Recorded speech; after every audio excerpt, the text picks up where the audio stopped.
What is up, Gundam MSIA fans? Today, the figure that I'm going to show you is the Japanese underwater GoGG from Zeon.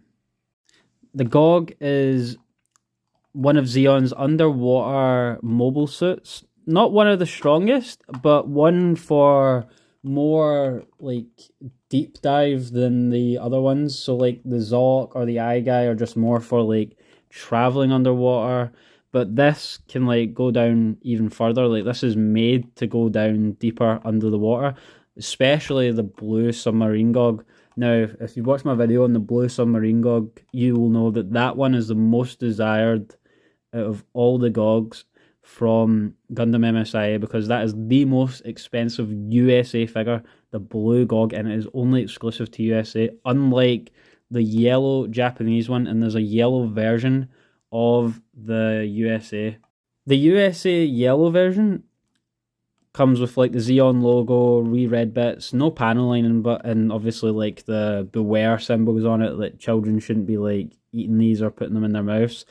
And they actually come with numbers on their shoulder. The USA version, not the Japanese one. This one is the Japanese version. I'm not the biggest fan of underwater mobile suits, if I'm being honest. I like the GoGG. I used to dislike the Eye Guy, but honestly, it's grown on me a lot, and now I've like kept one in my collection because I don't know, like the Eye Guy is just a funny little guy. And the Zoc and the green one, whatever the green one's called, I just don't really bother with it. I just thought I'd have one GoGG because I thought that's the coolest of all the underwater mobile suits. And I actually made this one have its arms extended by using another GoGG because the GoGG arms are actually very small, just like the Dragon Gundam. I don't know why they made it so small. Just give it an extra length's worth because it's just so tiny. So these arms are actually a bit more extended to the normal version of the GoGG. And yeah, I'll just show off the figure a bit more. So get a close up. You can see the Japanese panel line in here, which is very well detailed. The jets under its feet, the boosters, and in between here, its legs. And then you got the jet that it uses on its back for underwater movement. And again, I believe that is all the underwater jets that it's got.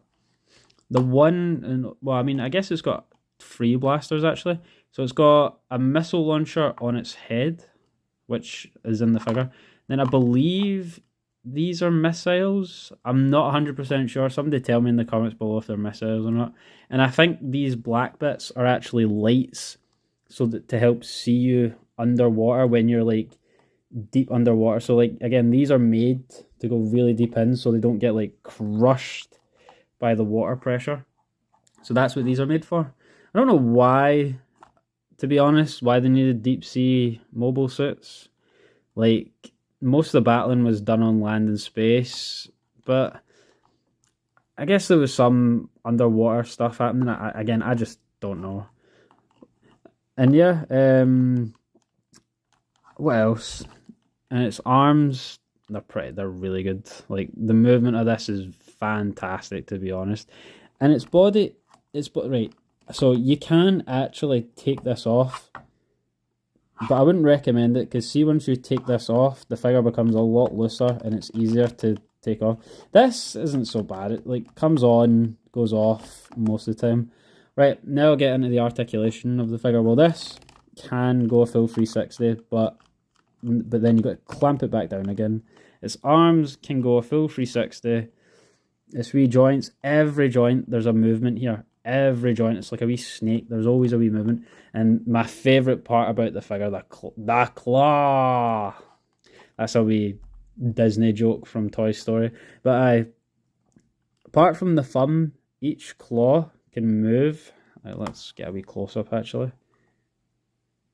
Each claw can move inwards and outwards, so it looks like it's got a wee fist that it's a bit punchy with. But yeah, I really like the claws. And again, each joint, it can twist round each joint. All right, now we'll get to its legs. Its legs can go this high. I don't even know what to say, about like 100 degrees maybe. And then this far back, just about the same. like 100 degrees. I don't know. This thing's very flexible. Its feet boosters, that can move around. Can't do a full 360, but this has got some good movement on it. And then its head, I believe you can move. Nah, it's not moving at all. Shoulders can actually move as well with the arm. And I'll show you what the figure looks like without its shoulders. Looks like this. Like it's a wee bit naked. It's quite funny. Just look, I don't know why, but for some reason it looks bald without its shoulders, even though its head still looks the same. Just looks like a funny little thing when its shoulders are gone. But I'll put the shoulders back. But yeah, that's everything you guys need to know about the figure. Like, I've done all the articulation and I've shown off everything. Nothing else really about the GoGG, but it's just a really cool underwater Zeon figure, and I really enjoy it. And I'm only going to have one. I'm not going crazy on army building GoGGs. Like, I only really need my army of Zaku's, Goofs, Gelgooks, and Doms, but wouldn't have an army of underwater mobile suits because I don't like them that much to collect like more than one of them. But yeah, tell me what you guys thought of the video in the comments below, and what do you think looks cooler? If you guys own a USA version and you're watching this video seeing the Japanese version of this thing, tell me what you think is cooler. I think the blue GoGG looks cooler, but the USA version yellow one, I think the Japanese yellow one looks a lot better.